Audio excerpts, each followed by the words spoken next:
look, I am a terrible Eddie Guerrero. I did not realize it was his birthday, the 9th. I didn't realize that. So, Yeah. I think maybe we should sing Happy Birthday, you know? Maybe we should do that. Maybe? No? It's late. It's late now. Okay, it's too late. We have to you missed it. You know what? I queued up a 10-bell salute just because it's his birthday. We can do it, yeah. So, I'm going to do a 10-bell salute real quick, and then we're going to get right back to what we were talking about. Rest in peace, Eddie.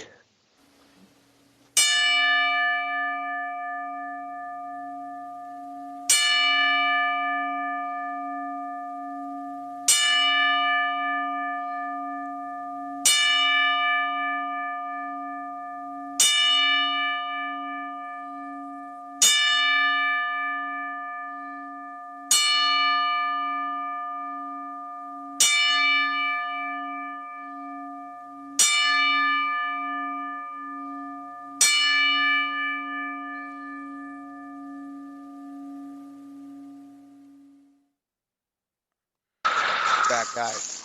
Yeah, Sean, right as you said off air, he could have had some amazing matches. There's a lot of things, you know, anytime I think about Eddie, you know, it's just a tragedy.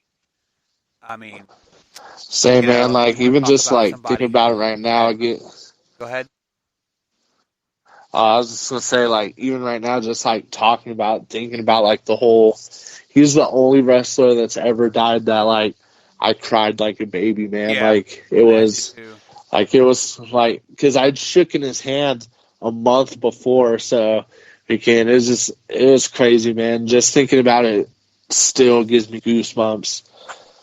I just, you know, it gives me goosebumps because I think about what Eddie represented, you know, and that was, you know, how every wrestler kind of, at least some of the best ones, have always had some kind of group they represented, you know, like Mick Foley, you know, he kind of represented the overweight guys who everybody said couldn't do anything, but he got up there and he did all of that, you know, and put his life on the line, his body on the line for everybody. Yeah.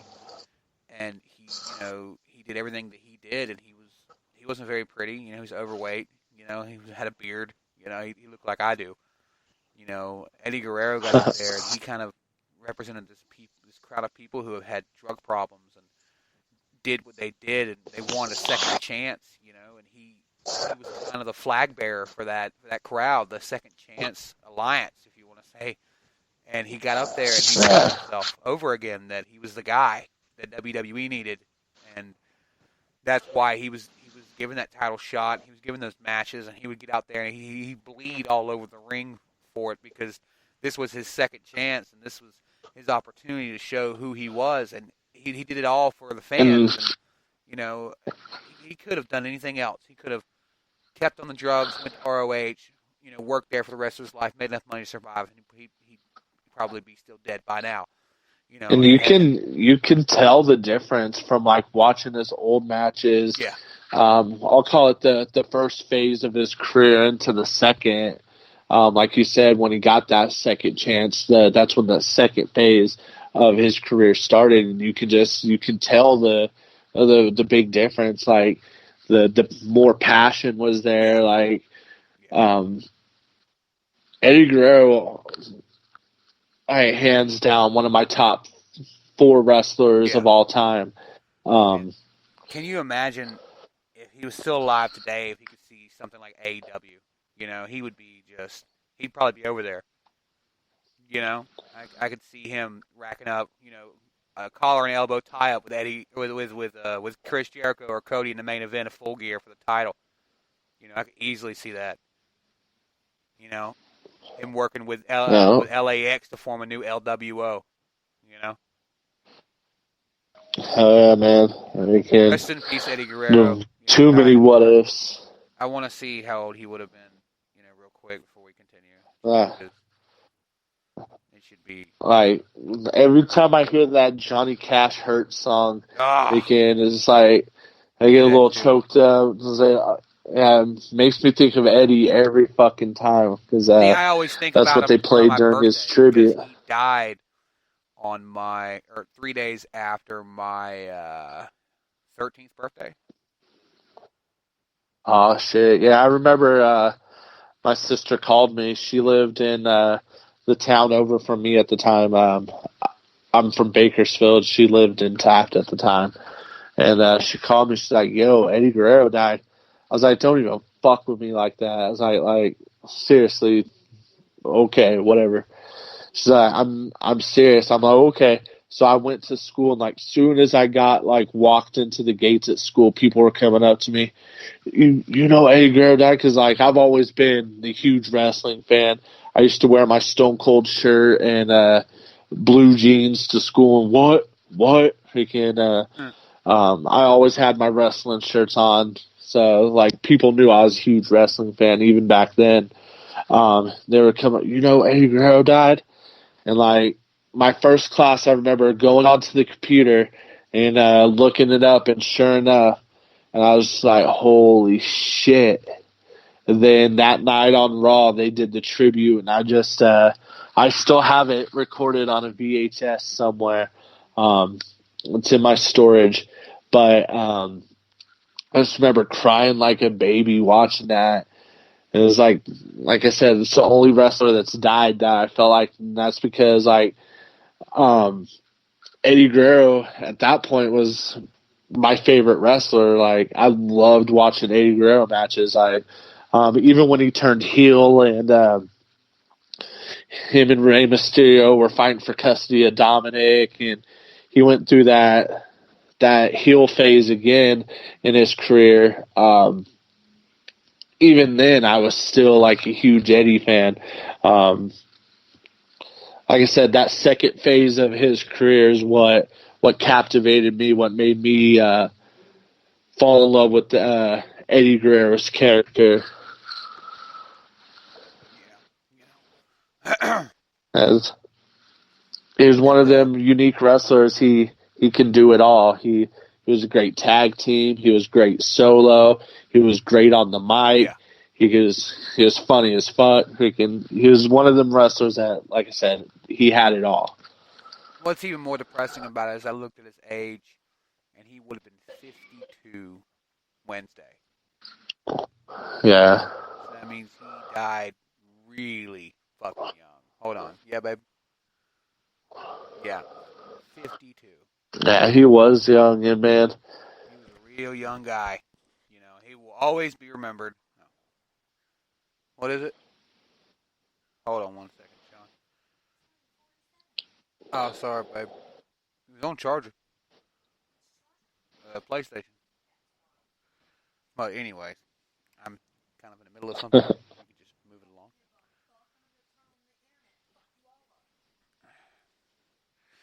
Women. I might put her in her place later. Anyway, but let's get back to it. Final judgment on the Young Bucks matchup.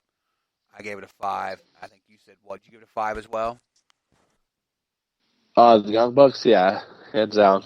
And we talked about that was a great Jericho's match. Inner Circle. That was next. So we listened to the clip. Chris Jericho, the Inner Circle, the first faction of AEW. I think it's a brilliant move. You know, is it the first faction? Huh?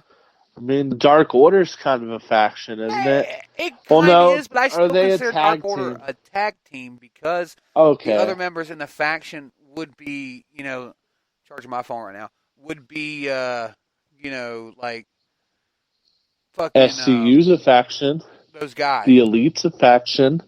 Hold on one second, honey. I'm trying to help her out too and talk to you at the same time. There's a charger on that wooden chair under that box. You can plug it into the chair here. Anyways, I'm sorry. Let me get back to you. I don't. The wooden chair right there. God, she's so blonde. I swear to God. But anyways, no. I don't really consider the Dark Order an actual faction. Al, that's my head, because the other people in the faction are lackeys. You know, I mean, I haven't seen them wrestle at all. They haven't talked. They haven't really had any kind of interaction with the crowd. They seem more like props to me. So I would more or less consider Dark Order a tag team.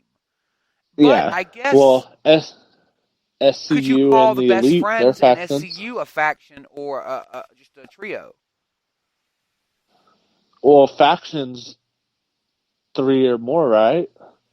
See, ow, that's my foot. Thank you for that. Or arm or hand. I don't know. I'm confused. I see, but it's not necessarily if it's 3 or more or not. It's more along the lines of like what kind of. I guess you know what you really could call SCU a faction. They do kind of have like a message they bring with them. Like I count like let's see. I wouldn't count the New Day as necessarily. Well, sort of. They're sort of a faction. You know, it's really weird. The lines I have for factions and trios and tag teams and such is kind of gray. Or as a faction 4 or more, because like DX, they have multiple, way over 3 members. They're a faction. Evolution was a faction. The New World Order. Faction. So yeah, I would think if it was like, I would say 4 or more makes you a faction. Yeah, I think so. So AEW's only faction. It just feels like to me, like a trio is a trio, and it's still a big deal. But like, it doesn't make it like a big deal in the company unless you've got like 4 more people. So yeah, at least for us, maybe there's like an official rule on factions that we don't know. But just for the sake of this conversation, we'll say 4 or more. Yeah, for sure, it's a faction. And I would say the Inner Circle is AEW's first. Yeah. And I think it's really cool. It really kind of reminds me of some really good factions put together, kind of like Evolution, kind of like the NWO. Exactly. Jericho being the head, I think is a good present, idea. Man. If he's going to be an essential and vital heel in the World Heavyweight Championship division, he's going to need people around him, and I think that Jake Hagar, I think he said his name was, or Hadar, was the perfect guy to bring in for that, I think, actually. And man, that motherfucker's massive. Oh, yeah. I did not realize how big that motherfucker was. We the people. He's gotten yoked since he left, because he's been doing that Bellator, MMA, and all that. Like, I watched his last MMA fight. He tore that dude up. Talking about. Motherfucker's huge. So, but regardless, great guy to bring in. Sammy Guevara being that young stud, being that fresh face for the group, great pick. The tag team, LAX, another great pick. I think we're really going to see some Survivor Series type scenarios between them and the Elite. And I'm just praying to God that Darby Allin is a part of that Elite, because that'll be fucking awesome. So, Dude, that match he had with Jimmy Havoc, though. Like, them two, I don't think they can ever step in the ring with each other and not put on a damn good match. It's like Kenny Omega and Kazuchika Okada. Like, it's just fight forever, Yeah, pretty much. Get with that kind of chemistry, and you want to make sure you book them. No, not a lot. You don't want to ruin it, but make sure you book them, because they'll save your show if you need them to. Yeah, I was hoping that match would have been like an Extreme Rules, because I've been telling my mom about the Cracker Barrel Classic. Darby Allin jumping off with the freaking barrel. Way about that. But no, that casket dive he does is freaking sick with it.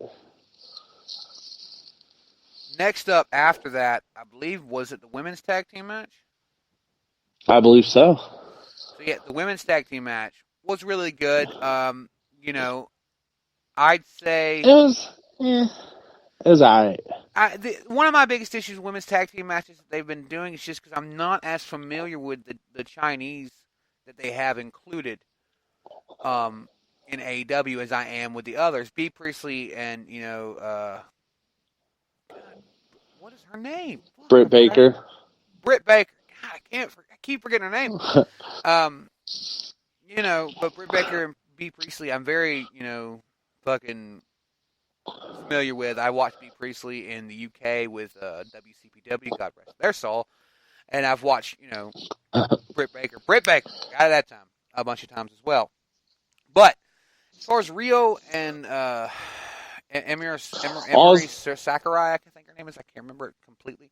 Yeah, I'm just not as familiar, and that takes something away. It does for me, Steve, at least. So, I didn't even know who the hell Riho was until she won that match to